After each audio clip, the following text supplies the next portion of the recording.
আসসালামু আলাইকুম, কেমন আছেন সবাই? আজ শুক্রবার, সাপ্তাহিক ছুটির দিন বললে চলো। আমি যাচ্ছি একটা দাওয়াত পড়ছে, ওই দাওয়াতটাতে অ্যাটেন্ড করার জন্য।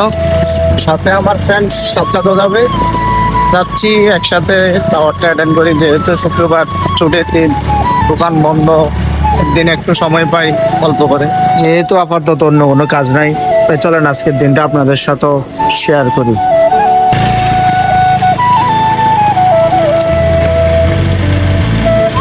হঠাৎ বৃষ্টির কারণে আসলে কোনো ফুটেজ নিতে পারি নাই ওখানে, সরি, আমি দুঃখিত। বৃষ্টি শেষে রোদ উঠছে জিরি জিরি। আমিও রওনা দিলাম আমার গন্তব্যস্থলে, চলে যাচ্ছি। যেহেতু বিকাল 5টা বেজে গেছে, সেহেতু চলেই যাচ্ছি। যাওয়ার সময় হঠাৎ এক চাচার সাথে দেখা, উনি আমাকে থামালেন, কথা বলা শুরু করলেন। মনে হয় যেন ওনার সাথে আমার সাথে 1000 বছরের সম্পর্ক।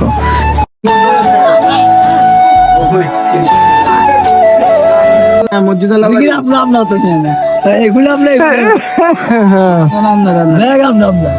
মায়া সুগা আছে আসি, খুব সুন্দর। আসি দেন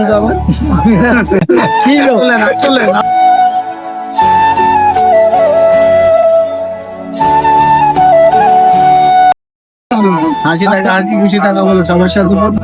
তারপর চাচা কিছুক্ষণ নিজের জীবনের কাহিনী বললো, এরপরে আমরা নিজেরা গল্প করতেছি। কিছুক্ষণ গল্প করে চলে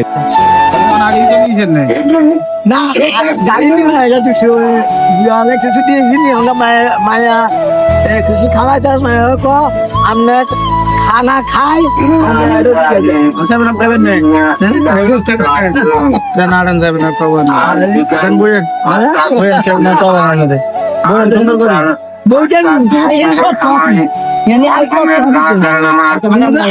আসলে সবসময় শুনেছি মানুষ বুড়ো হলে নাকি তাদের আচার আচরণ চলাফেরা বাচ্চাদের মতো হয়ে যায়, কিন্তু আজকে আমি সেটা দেখে বুঝলাম। তাদের হাসিটা অসাধারণ বা খুব ভালো লাগছে, তাই আমি আপনাদের সাথে ভিডিওটা শেয়ার করলাম।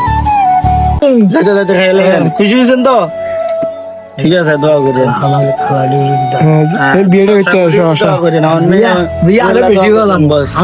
বেশি করছে, আমরা বেশি করলে কি অসুবিধা আছে না?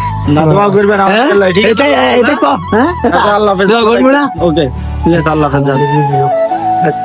আসলে ভিডিওটি থেকে শেখার বা জানার মতো কিছুই নেই। আমি একটা দাওয়াত থেকে আসতেছিলাম, চাচা হঠাৎ আমাকে দাঁড় করাইলো, হঠাৎ কথা বলা শুরু করলো। একসাথে কথা বললাম, হাসি ঠাট্টা করলাম। চাচার হাসিটা খুব ভালো লাগলো। চাচাকে একটা 7 আপ খাওয়াইলাম, উনি নিজে চাই নাই, আমি নিজে থেকে খাওয়াইছি। তো ভিডিওটি কেউ মাইন্ডলি নিয়েন না, চাচার সাথে কথা বলে ভালো লাগছে, তাই আপনাদের সাথেও শেয়ার করলাম।